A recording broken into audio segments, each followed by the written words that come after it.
Attention! Let's join the Army for a day and get a glimpse of military life.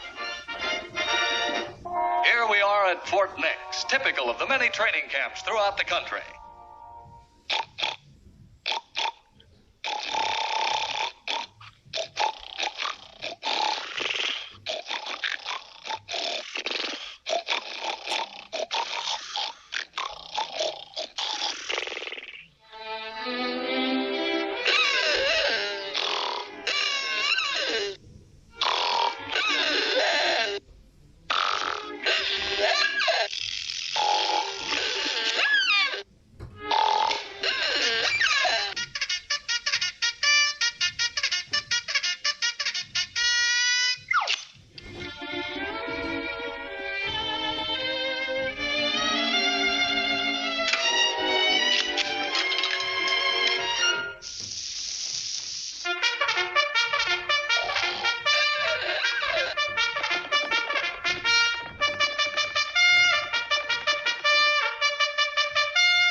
Let's see what comes after 3. 4. Now, no coaching, please. Now, don't tell me. 4, yeah, 4. That's right. Now, do you want to try for the $32 question? Well, I don't know, You'll be sorry! No, I better take the $16, I better. Sweet music to the ears of all soldiers is the mess call, or come and get it.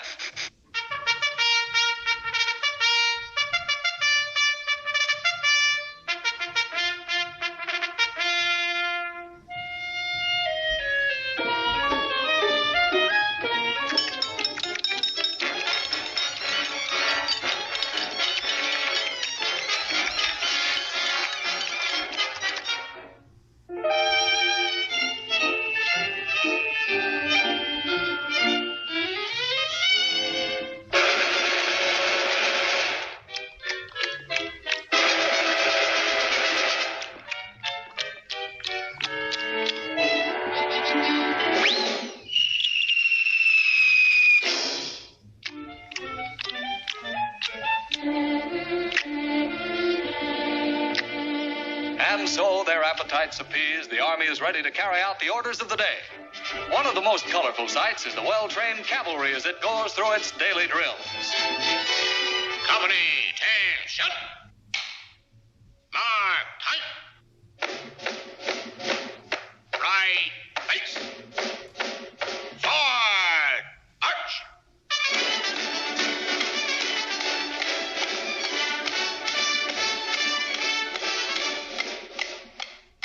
The infantry is the backbone of the Army. Marching mile after mile is a matter of routine for these hardy foot soldiers.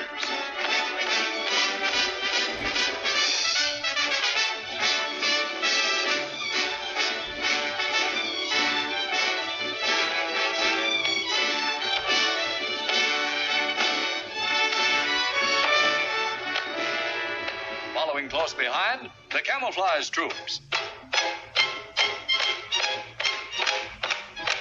The artillery tries out one of its new guns.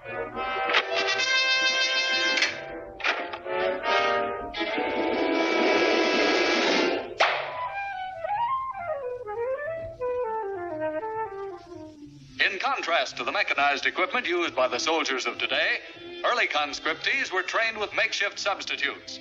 Here are a few examples. The machine gun unit. Bang! Bang! Bang! Bang! The tank corps.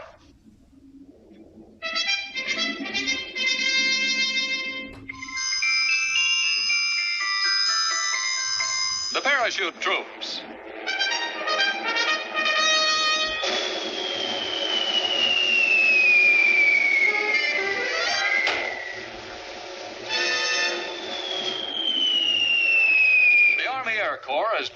vital link in our military chain.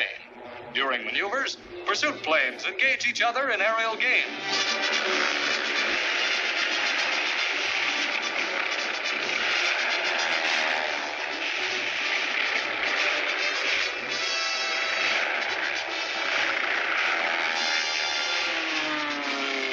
Here is the anti-aircraft division in the midst of its daily target practice.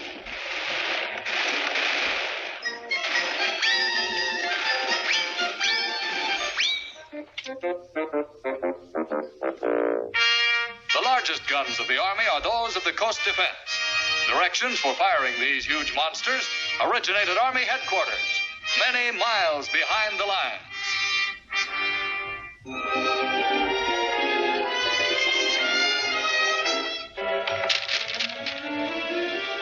Elevation, 45 degrees. Direction, 30 degrees north by east. Elevation, 45 degrees. Direction, 30 degrees north by east. Elevation, 45 degrees. Direction, 30 degrees north by east. Longitude, 36 degrees. Latitude, 58. Longitude, 36 degrees. Latitude, 58. Longitude, 36 degrees. Latitude, 58. Ready. Ready. Ready. Fire. Fire. Fire.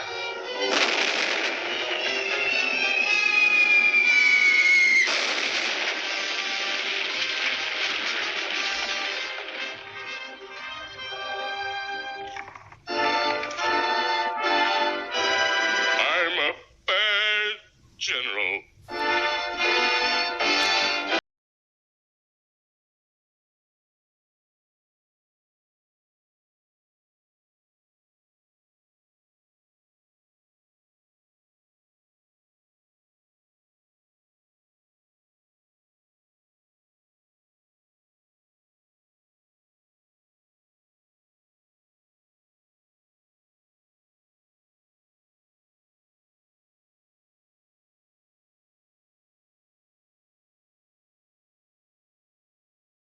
Army smashed into Poland.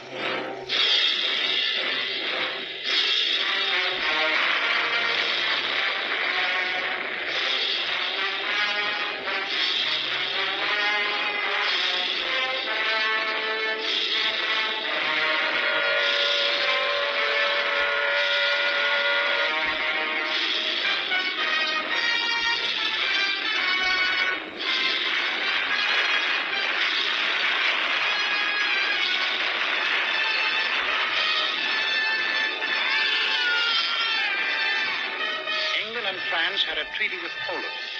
Would they act now? At home, we listened in suspense. Adolf Hitler's all-out attack on Poland makes the long-dreaded European war a certainty. Prime Minister Chamberlain of Great Britain gave the Nazi dictator a 0 hour for withdrawing his troops from Poland. That 0 hour ends now. At this time, we transfer you to London for an important announcement by the British Prime Minister. Up to the very last, it would have been quite possible to have arranged a peaceful and honorable settlement between Germany and Poland. But Hitler would not have it.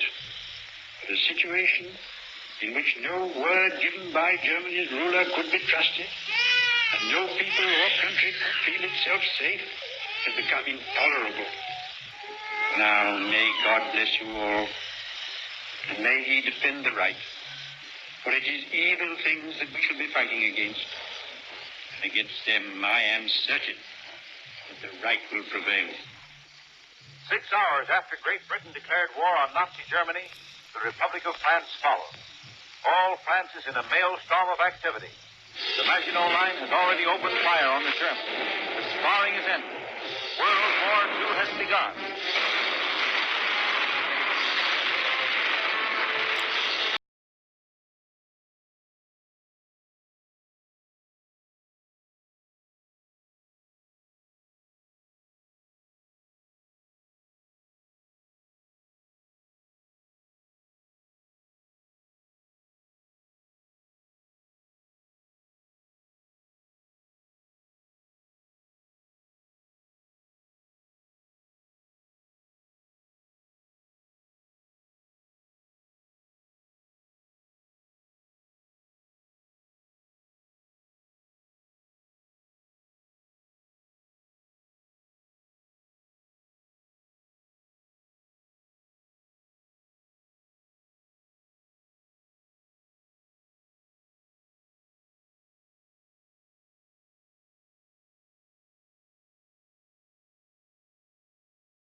from the sky in the only successful parachute invasion in history.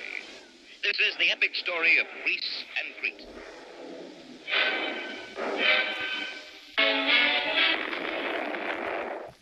Early in 1941, our ally Greece, having thrown back an Italian invasion from Albania, was threatened, as was Yugoslavia, with an attack by the Germans from the north. The British position in the Middle East was soon to be menaced by German infiltration of Syria and by the first German thrust into the desert by Rommel. But to help our only surviving ally, it was decided to send the 6th Australian Division and the New Zealanders to Greece. The Australian cruiser Perth joined with other warships and merchantmen to ferry the troops from Egypt to Greece. The expeditionary force was pitifully small for its task. To oppose 27 German divisions, 7 of them armored, there were only the 6th Australian Division, the New Zealand Division, and 24,000 British troops, mainly base and administrative units. The only tanks they had were those of one solitary British armored brigade. The Greek army, already engaged against a far stronger Italian army in Albania, could provide only 6 weak divisions to meet the new enemy. To General Maitland-Wilson, the commander-in-chief, to General Blamey, the Australian commander, and to General Freiberg, who led the New Zealanders, the defense of Greece seemed a hopeless undertaking. But honor demanded that the British Commonwealth's only remaining ally should not be left alone to face the gathering storm.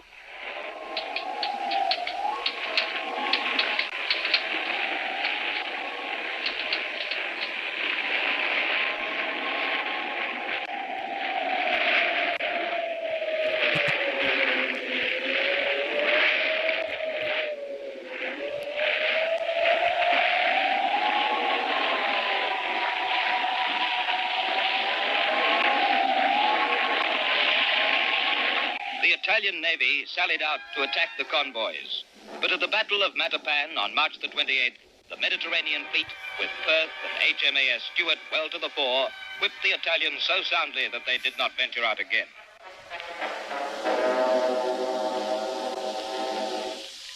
The Piraeus, port of Athens, was the gateway to Greece to the young Australians of the 6th Division.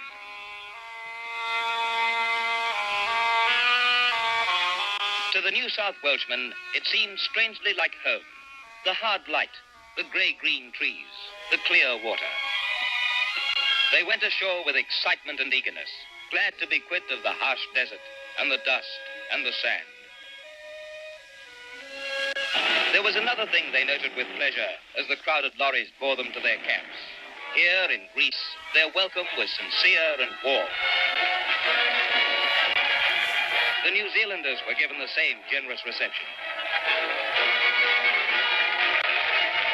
Men and women lined the streets to clap and cheer them.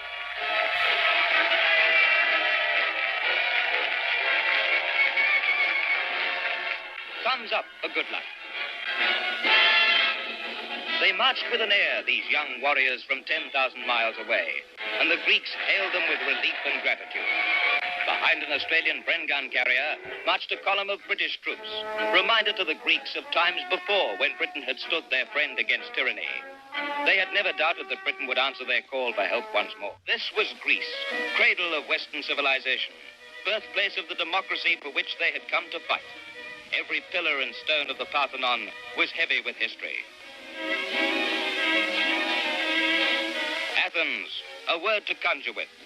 The Australians didn't take long to chum up with the kilted Evzones, the elite mountain troops of the Greek army.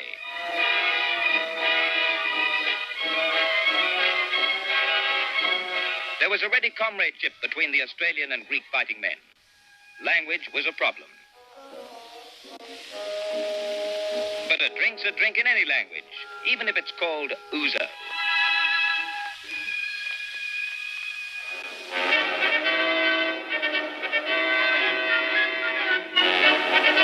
These were the soldiers of Greece who first humbled Mussolini's pride.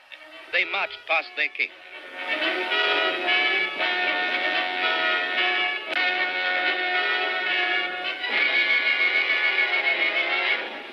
The principal German thrust came through Yugoslavia.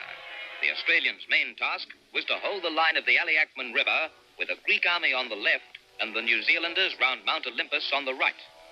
General Wilson's headquarters was at Ellison. The campaign developed as a series of desperate rearguard actions back to Athens and the coast.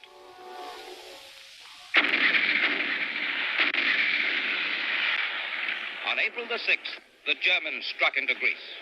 By April the 11th, the Australians were in action. The Germans were in overwhelming strength.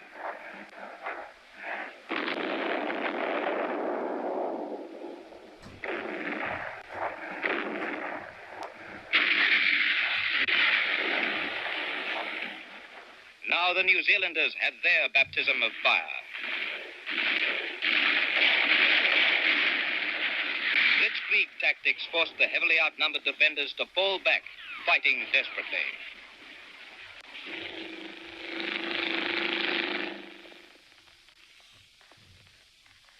On April the 12th, as the battle raged, General Blamey, a veteran of the Gallipoli landing 26 years before, issued his historic order creating the Anzac Corps. Even retreat could not quench the Anzac spirits. There were very few British tanks left now, and enemy pressure was increasing.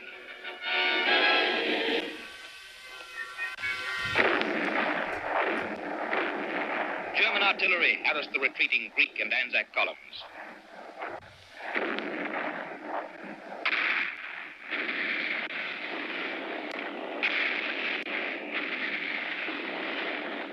The tough peasant soldiers of Greece fought stubbornly and well, but mules were a poor substitute for trucks.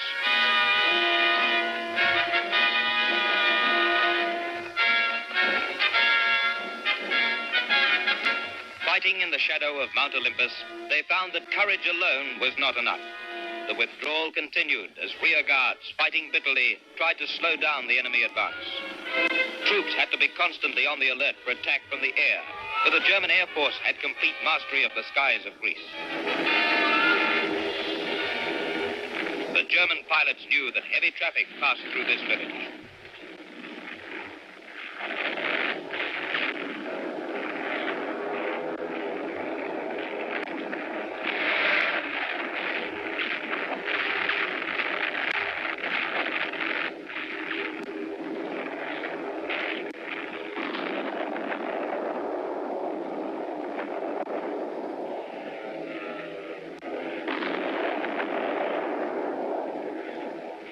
But bombs or no bombs, the Australian artillerymen were determined to save their guns.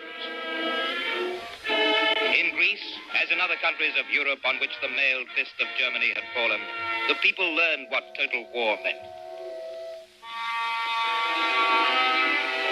A few German planes were shot down, but to the simple peasants of Ellison, this was cold comfort for the loss of their homes.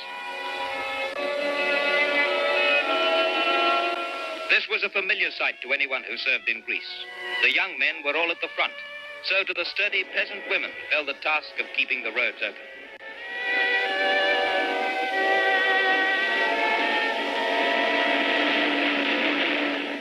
Down the roads, past the wrecked villages, across the mountain streams, the retreat went on. When the last troops had crossed, the bridges were blown up to delay the enemy. There were sharp encounters, ambushes, heroic stands, but in overwhelming strength, the Germans battered their way towards Athens. A few hours ago, they had homes and possessions. Now they were refugees with nothing. And now for the Anzacs, it was approaching the end. The orders for evacuation had been issued. The people of Greece, the lights of liberty were going out. The long night of brutal tyranny lay ahead. There was only room for soldiers on the ships. Cars and trucks were smashed to make them useless to the enemy. But for the simple people of the Greek countryside, there was no evacuation. The Germans could claim another victory. They had destroyed the last outpost of freedom on the mainland of Europe.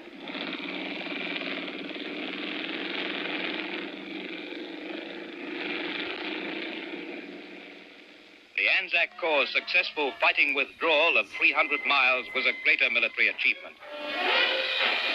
Ships of the Royal Navy, the RAN, and the Merchant Navy evacuated civilians. The men of the Anzac Corps, like their fathers at Gallipoli, had failed to win victory, but their failure, too, had been a glorious one.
The 2nd 7th Australian Field Regiment's 1st South Australians were sworn in on the 20th of May 1940 at the State Recruiting Depot at Wavell in Adelaide. After training at Woodside in the Adelaide Hills, the regiment was allotted to the 9th Division. In November 1940, the regiment embarked the RMS Stratheden at Port Adelaide and headed for the Middle East, arriving at Kantara on the edge of the Sinai Desert, just under a month later, on the 17th of December 1940. Over the next 2 years, the 2nd 7th fought in Palestine, Libya, Syria and Egypt.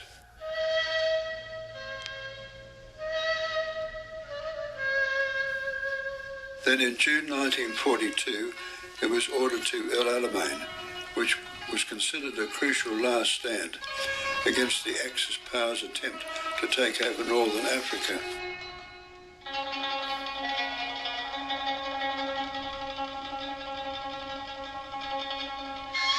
When the regiment arrived at El Alamein, all it was a railway station and miles of desert. El Alamein was part of a series of battles in the Western Desert between the British Commonwealth forces and the forces of Germany and Italy in 1942. But the October battle was the most crucial one. It was the first major battle fought by the British Commonwealth forces in the desert, in which all the Allied armies fought together to a coordinated plan. And it turned the tide of Germany and Italy's attempt to control northern Africa. The Allied forces comprised 220,000 men, 1,100 tanks and 900 guns.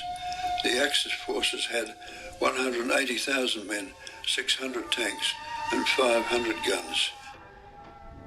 The 2nd 7th weaponry was mainly 25-pounder field guns. A turning point in the battle came when Australia's 9th Division seized the high ground around a point known as Trig 29.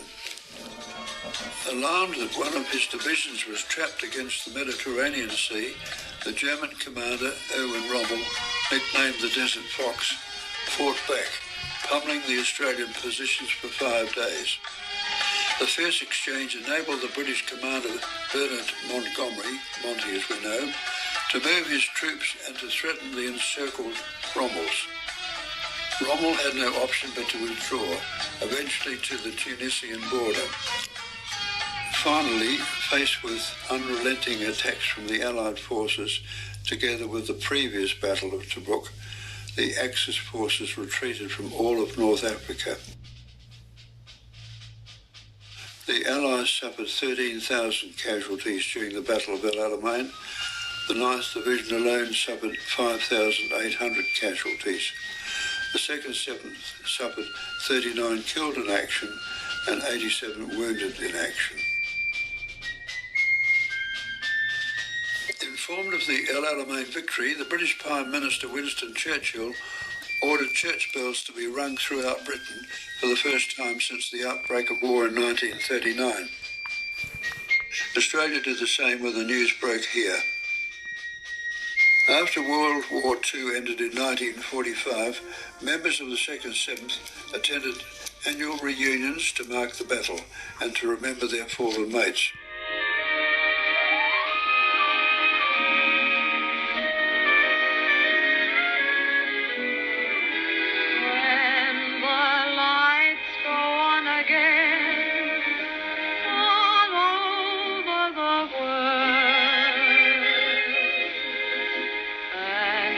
Boys are home again, all over the world, and rain or snow is all that may fall from the skies above.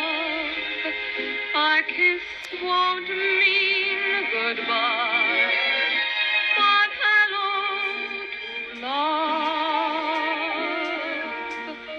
When the lights go on again, all over the world. In 2012, 70 years after the Battle of El Alamein, just 2 members of the 2nd 7th were able to attend the regiment's annual El Alamein luncheon in Adelaide. The men were Colin MacArthur, that's me on the right, and Phil Young, he's on the left. A 3rd member, Jim Quilliam, was in El Alamein, courtesy of the Australian Government, for a ceremony to mark the battle's 70th anniversary. That's Jim on the right, next to Veterans Affairs Minister Warren Snowden. Most of the regiment's other men are no longer here. The other guests at the reunion were family and widows of the men of the regiment. This is me welcoming the guests.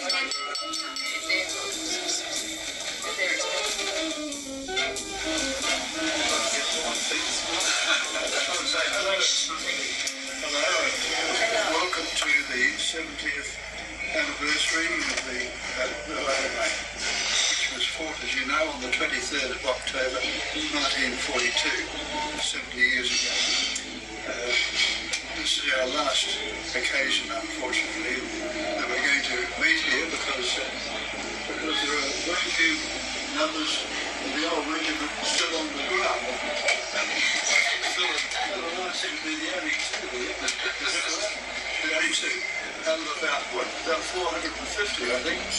So anyway, I welcome you, and I do hope that you enjoy yourself. But that was El Alamein. That was the place where we lost most of the members of our unit. The battles working from July to October 1942 were pretty severe too. We lost a lot of those battles towards the 23rd of October when the final battle started. And consequently, most of our chaps were either killed or wounded. It was a decisive battle. Up until the 23rd of October, we didn't win a battle. And then after the 23rd of October, we didn't lose a battle. It was just the pivot that turned the tide, and from then onwards we were successful. It was a great unit, and I'd like to welcome here Bruce Eastick, the son of our dear old CEO, Brigadier Sir Thomas Eastick. He was the one that got us together in 1940 and formed us into a really worthwhile army unit. In fact, we thought we were the tops of the army anyway. We were highly trained, a lot of intelligent people, including myself. They were very successful, and we fought very well, and we're very proud of our achievements.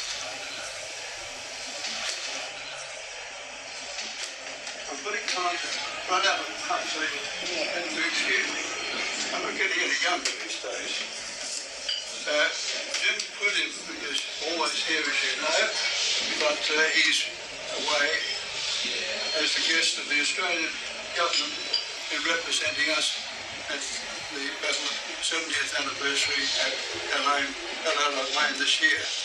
I believe he's not quite in Egypt yet, but they're going to fly over in a day or two so that he will be there when the celebrations commence. But Jim's here, fortunately, to represent the witnesses on the phone.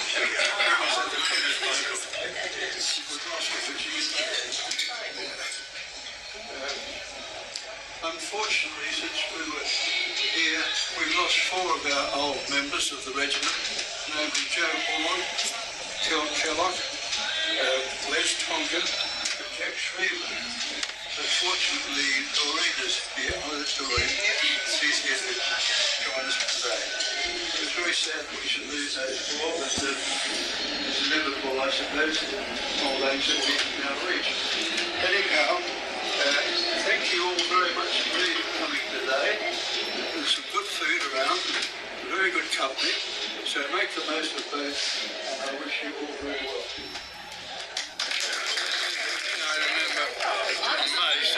Being a bit disturbed with the danger was the total tiredness. Being totally worn out to the point that you stand there talking to people and they'd be still standing there, but they'd be asleep. No, I don't think. I can remember I had to go up to an OPIP and I said I can't go. I can't stay away. But I went. I mean, that's a long, that's the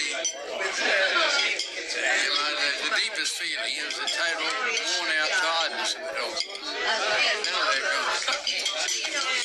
Memory, and it's bound to happen. It's inevitable, really. Anyway, can't do much about it. What's that? We seem to be fighting so many different mind levels, skirmishes. Sounds like a very nice skirmish. There are 2 together. Non-stop for about a week. So they're doing an enormous amount of work. Didn't have time to think about myself. You know, what I'd like to get, if there's a 25-pounder around somewhere, I'd like to get a photo of Colin myself in front of a 25-pounder gun. There's a few around the town, I don't know where they are. But I'd love to get one. Get you and I at a 25-pounder gun.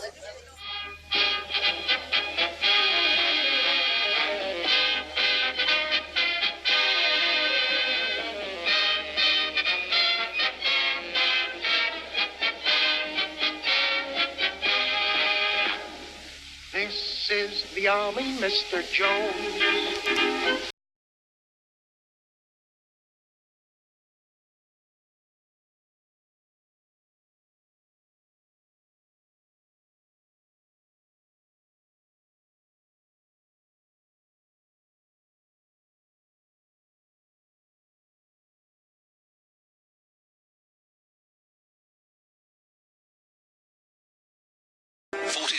B-25 Mitchells, 40 B-26 Marauders, and no fewer than 142 4-engined B-17 Flying Fortresses were deployed.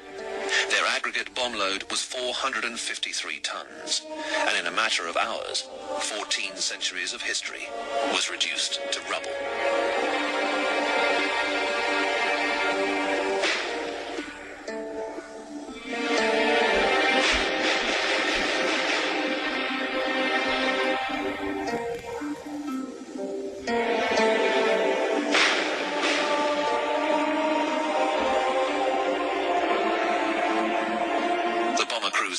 Job, but the whole enterprise was a disaster for the Allies. Freyberg's intelligence had been incorrect. The Germans had not been in the monastery. But with the Allies' violation of international law, elite German parachute troops moved into the rubble and found themselves in a perfect defensive position.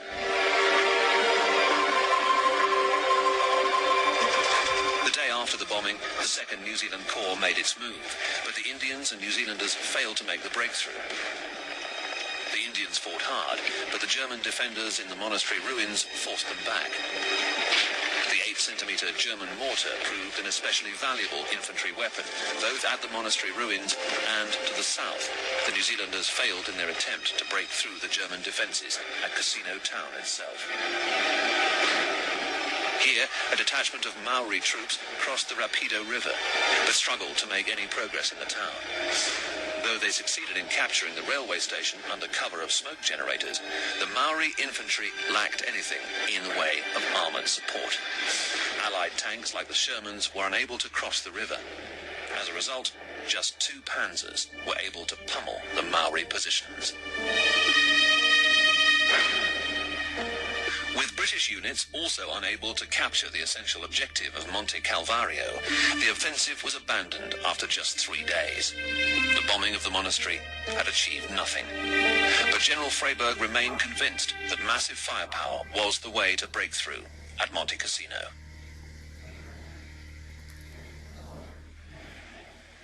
The bombing of the 15th of February was devastating. The Allied assault, unleashed exactly a month later, almost defies description. That day, no fewer than 775 bombers and fighter bombers dropped a total of 1,250 tons of explosive on the town of Cassino.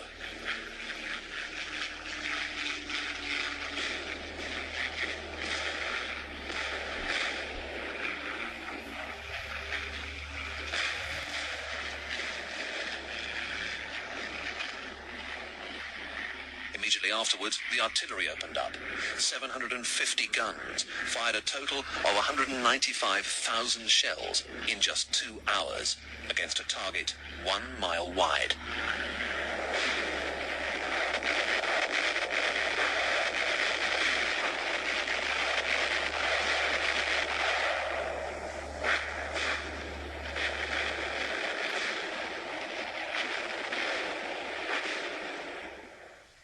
After this, Cassino no longer existed in anything but name, and Freyberg was convinced that no one could have survived. But he was wrong. Amazingly, 100 German paratroopers had withstood the onslaught, and with reinforcements drafted in to meet the advance of Freyberg's men, the New Zealanders and Indians were faced with a now familiar story. This time, Freyberg was determined to bring his armour into the fray. But in the ruins of Cassino, mobility was all but impossible, despite the best efforts of his engineers to clear paths through the rubble. For the infantry, movement was equally tough. The whole town was littered with mines, and the rubble made perfect defensive cover for rifle and machine gun fire. Despite the tough fighting conditions, a detachment of courageous New Zealanders succeeded in capturing Cassino's railway station. To the north, the Allied troops also succeeded in capturing a number of smaller hills, but the essential objective of Monte Cassino remained elusive. The whole of the Italian campaign was turning into a nightmare for the Allies. To the north of the Winter Line, the 8th Army was still deadlocked. At Anzio, Truscott's 6th Corps remained stuck in the pocket, and Kesselring's Germans still held the Gustav Line intact. By the end of March, Mark Clark's 5th Army had sustained over 52,000 casualties since the first offensive in January. New thinking was required in the Allied command if the breakthrough was to be achieved.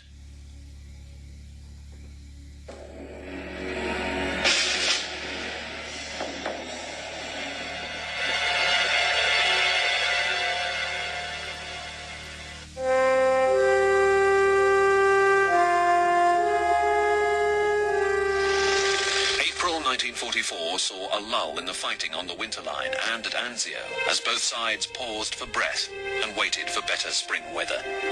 For the Allies, it was a time of reinforcing and redisposing the forces of Alexander's 15th Army Group. When the proposed invasion of southern France was postponed, Alexander received men previously allocated for an operation which would eventually take place in August. His 8th Army was also boosted by the deployment of the Polish 2nd Corps, a total of 50,000 men, known as Anders' Army, after their commander, General Władysław Anders. With Clark's Fifth Army having suffered so badly, Alexander decided to redeploy much of Oliver Lee's Eighth Army for a new assault against the Gustav Line. The army boundary was moved south. The British 10th Corps was transferred to 8th Army, and their position on the Garigliano River was taken by the 4 divisions of the French Expeditionary Corps. By early May, Alexander had decided to launch a massive assault against a 20-mile sector of front, using no fewer than 12 of his divisions. Anders' Poles were positioned to the north of Cassino, with the British 13th Corps immediately to the south. On the coast, the American 2nd Corps were deployed, with the French completing the disposition to the right of the Fifth Army line. Against this massive offensive force were just 6 divisions of the German 10th Army. Despite this, Kesselring and his commanders felt certain about one thing. The Allies could not make a break through the Arucci Mountains. The terrain was surely impassable. Monte Petrella alone was over 5,000 feet high, and this was just one mighty peak in the Arucci chain. But the French General Juin had other ideas. When the Allied offensive began on the evening of the 11th of May, his experienced African mountain troops intended to advance directly into the Arucci.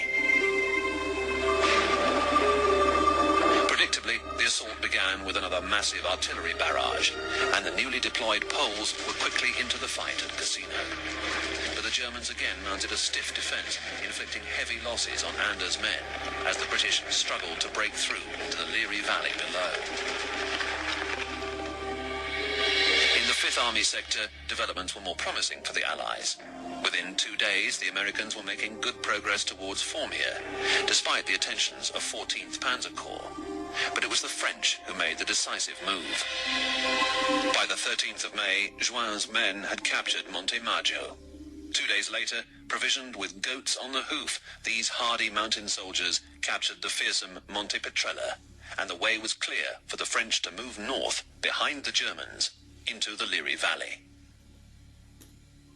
It was a remarkable achievement, and Kesselring knew he had to make another one of his tactical withdrawals. When the Poles finally reached the ruins of Monte Cassino on May the 18th, the Germans had already departed.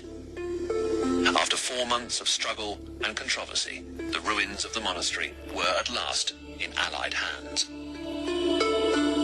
With 2nd Corps still advancing along the coast, Kesselring withdrew a division from the Anzio perimeter to resist the American advance towards Terracina.